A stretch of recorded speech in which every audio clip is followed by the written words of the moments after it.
Hello everyone, and welcome to my 200 plus subscriber special.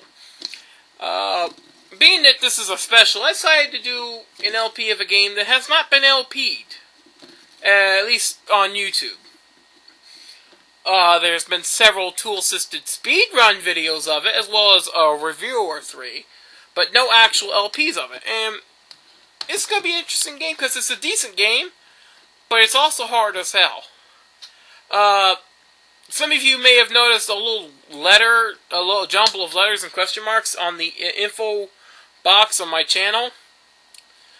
I was trying to see if anyone would guess what my next game would be by putting a few letters there and just leaving the rest question marks. See if anyone would guess it and say, hey, I know what you're doing. But I guess no one paid attention, but oh well, it don't matter. Anyway, let's go ahead and get this special on the road, shall we? There was once an organization that turned young people into cyborgs for the purpose of taking over the world. After a violent fight against the organization that made them, they were victorious. People called these 9 warriors Cyborg 009. However now, another threat to world peace begins to emerge. Let me know in the comments if you want me to keep doing this crappy voice acting. That's all I'm going to do for this one. But yes, we are doing, well, I am playing Cyborg 009 for the Super NES. Well, Super Famicom in Japan. This is a translated, patched version of the ROM. Game never come over here, obviously. Let me just show you the options real quick here. In addition to the standard difficulty, we also have options which a lot of SNES or Super Famicoms never had. Super Famicom, never had. Sound test options, audio switching options, as well as a brightness option. Yes, but all of our key types here. Each cyborg has 2 specials, so yeah. Let's go ahead and get this show on the road here. This might be 2 videos because each of the levels in this game are quite long. But anyway, we begin Mission 1, Prologue, Surprise Attack on Gilmore Lab, which is the Cyborg's home base. In Japan. Ivan, that would be the little baby there, Cyborg 001. That's the only cyborg you can't choose because, well, he's a baby. He's a psychic. He doesn't do combat. He's not like Baby Commando. They never mention these strange incidents. Unless you're familiar with the anime or the comics, you're going to be completely lost with this game. But I've seen the show. I've read maybe 1 or 2 of the comics, so I'm familiar with the story. The story, which in some it was a decent, very good anime. Is just kind of depressing in some parts. But gee, I wonder. That looks like a giant 4-legged mech. Someone steal a mech from Armored Core or something? Ivan, you're awake. Gee, whatever give you an idea. What's the new thing that come up there? He's some kind of foreign object. Yeah, that's the world's biggest foreign object. They're filled with evil. How can a robot be filled with evil? It's an evil robot. What does it have? A handlebar mustache?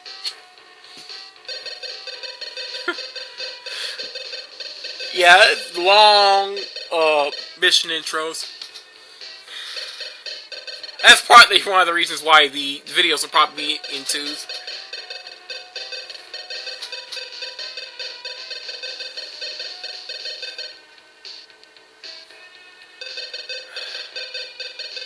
Oh, I can speed it up. Lovely. I didn't know that. You can use your telepath ability to inform them. Now, you get to pick between... Well, you get 3 cyborgs to take along on you on missions. 1 is already chosen for you as the leader. In this mission, it's going to be 009, Joe, whose special power is accelerating to high speed. Basically, he's like the Flash. He can speed up, but he can only do it for a few seconds at a time. Then you have 7 other cyborgs that you can choose from. You have 002 Jet, who can fly.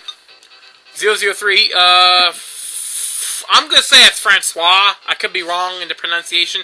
She can see in the dark. you have 004. Okay, we'll just do it. 004, Albert Heinrich. He can shoot shotguns from his arms and missiles from his knee. So he's a bit like Brocken from World Heroes. Then we have 005, Geronimo. He's superpowered, and he can jump up in the air and do an earthquake. Automatically, we're picking him. We're going to be picking him in pretty much every battle, because he is a boss killer. He has that much power. Then we have 006, Chan Ko. He can breathe fire, which melts rocks. 007 is Great Britain. See the joke there?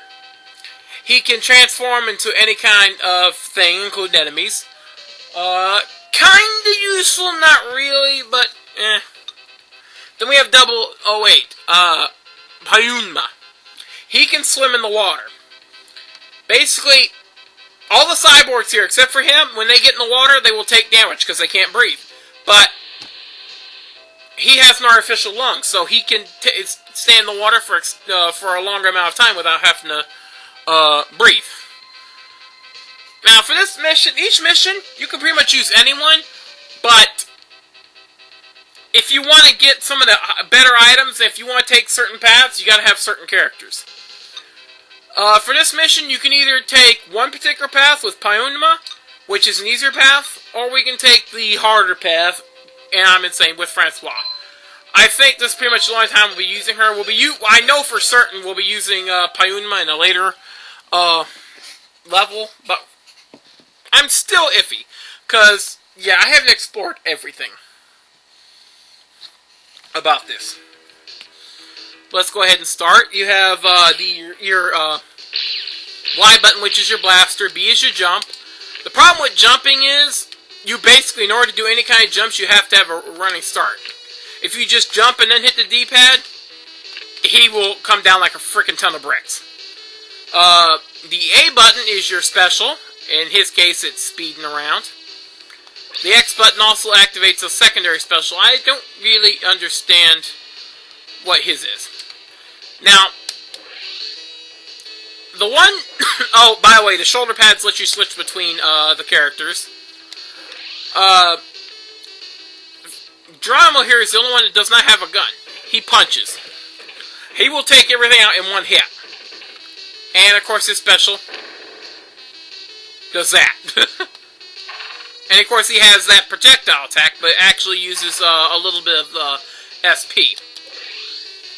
Now, the one problem I do have with this game, besides the fact that it's difficult, is all the characters share an SP and HP bar. SP is your special power, HP is your HP. And you can't just, like, if one gets low, you can't just switch to another one to save yourself some health. So that's kind of annoying. By the way, what I just picked up with an experience node, you'll want to pick those up, because later, after the level, you can use them to upgrade your characters. We also have another one down there. And we have one more coming up. That's the other thing. The enemies will respawn. This game, you have to be ultra careful. Because when you change areas, you will not get your HP refilled. Ah, son of a... We're going to need those, because those increase the abilities of our cyborgs at the end of the level. When we...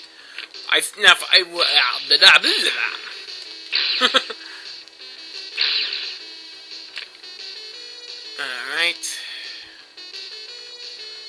Yeah, I think I got them all. Now, we can go down there, which is a cave system, which has lots of water in it.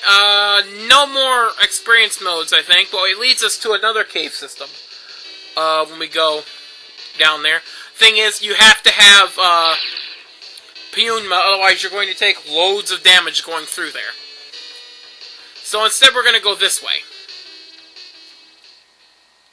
Now, when you like I said earlier, when you go to the next part of the level, you will gain a small, very small HP boost.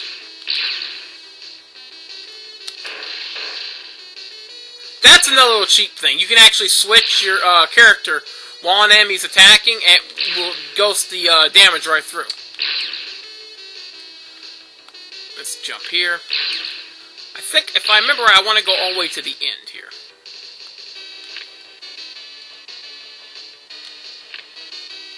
Aha! Got that.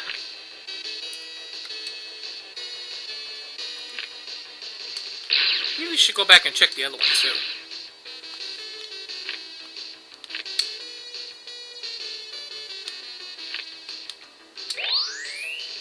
Now, I think that may have been an extra life, I don't know. Oh, we have 3 so far. But this game lends itself to a lot of exploration. Alright, check that one. That's the other problem with this thing. It actually, I shouldn't have jumped. You can actually, it's non-linear, so you can actually get pretty damn lost. Which ain't really that good. Alright, yeah, it's the end of the level. Now we want to go back and jump down a hole here. Going down the hole.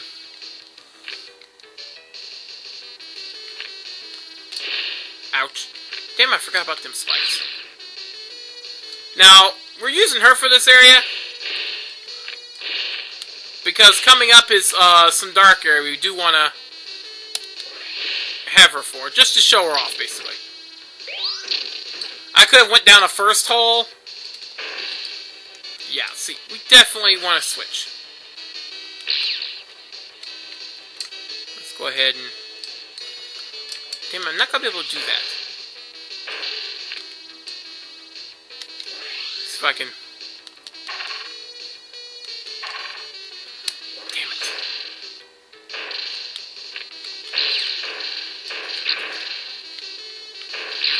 Damn it! That's the only problem. This game has a lot of cheap hits. See, now when we go in here, we can use her. And using, that's Billy. See, that's what happens when she's in the dark. You can activate her ability to look around. Now notice that the ability is really draining her SP meter.